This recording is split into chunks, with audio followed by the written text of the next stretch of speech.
PDIP akan dukung Prabowo jika punya misi visi yang sama. Nah, tentunya ini adalah angin segar untuk PDIP dan Prabowo. Tapi apakah itu imbas dari di mana PDIP ingin kalau Pak Prabowo ini tidak disetir Pak Jokowi? Apakah seperti itu? Untuk menghilangkan dari pengaruh-pengaruh Pak Jokowi, sehingga PDIP pada akhirnya merapat juga di Pak Prabowo dengan dalih kalau punya visi yang sama. Mari kita lihat di sini. Apakah karena kekhawatiran Pak Prabowo disetir Pak Jokowi sehingga PDIP merapat? Bittersweet, ada kenangan pahit dan kenangan manis.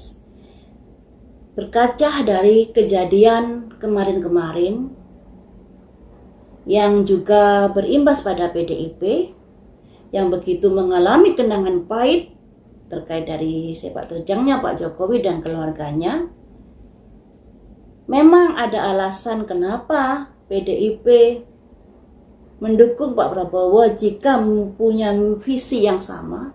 Salah satu sebabnya adalah ingin meniadakan pengaruh Pak Jokowi di dalam pemerintahan ke depannya nanti. Karena ada kenangan pahit yang dirasakan, ya. Kemudian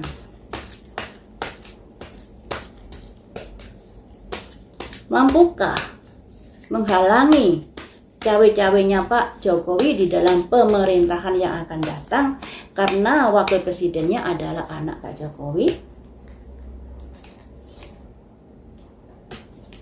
Fakek, bergandengan tangan. Kalau berjuang sendiri ya nggak mampu PDIP ini untuk melepaskan cawe-cawenya Pak Jokowi di pemerintahan yang akan datang. Tapi kalau ada kerjasama dengan partai-partai yang lainnya, ya, terutama dengan presidennya, ya masih ada kemungkinan untuk berhasil. Karena di sini kalau berjuang sendiri ya susah, tapi kalau ada kerjasama yang baik, ada kemungkinan sedikit banyak bisa menepiskan pengaruh-pengaruh Pak Jokowi di pemerintahan yang akan datang. Selanjutnya, apakah hal itu akan mendapatkan dukungan dari partai-partai yang lainnya? Ada simbol kesalahan di sini,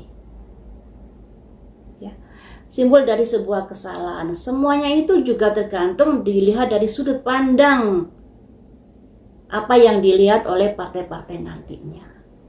Apakah itu menguntungkan partainya atau tidak? Kalau menguntungkan ya pasti didukung, kalau nggak menguntungkan ya enggak. Seperti itu, ya. Jadi masih dilihat apakah menguntungkan atau tidak. Karena partai-partai yang lainnya tentunya nggak mau melakukan sebuah langkah-langkah yang salah. Selanjutnya, apakah pemerintahan yang akan datang bisa lepas dari pengaruh Pak Jokowi? Growth, pertumbuhan masih diusahakan di sini untuk bisa lepas dari pengaruh Pak Jokowi. Berhasilkah? Masih diupayakan, makanya di sini ada simbol expansion, perpindahan. Ya, perpindahan dari pemerintahan Pak Jokowi ke pemerintahan Pak Prabowo, di mana dari pemerintahan Pak Prabowo bekerjasama dengan partai-partai ingin melepaskan dari cawe-cawe Pak Jokowi. Di sini ada simbol expansion, ya. Kemudian bagaimanakah nasib Pak Jokowi ke depannya setelah cawe-cawenya menghadapi hadangan?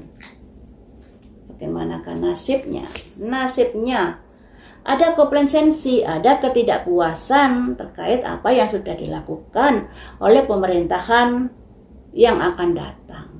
Ada komplasensi karena merasa tersisihkan, merasa kayak ide-idenya nggak dipakai lagi dan lain sebagainya. Yang sosok Gibran sebagai wakil presiden apakah punya pengaruh besar di dalam pemerintahan yang akan datang?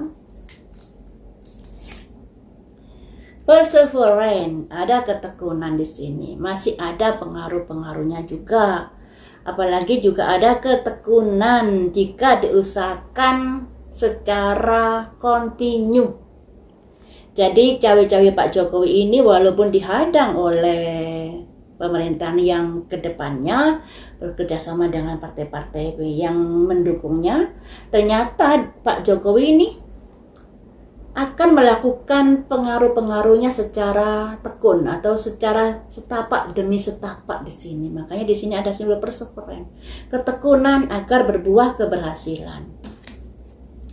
Berbuah keberhasilankah ketekunanmu itu? Ada soulmate. Ternyata tidak semudah itu untuk menghalangi cawe-cawenya Pak Jokowi, teman-teman. Di sini ada soulmate, masih banyak orang-orang ternyata yang mendukungnya, yang membantunya. Nah, apakah ini nanti akan menyebabkan terjadinya perbedaan pendapat di pemerintahan dan berakibat fatal?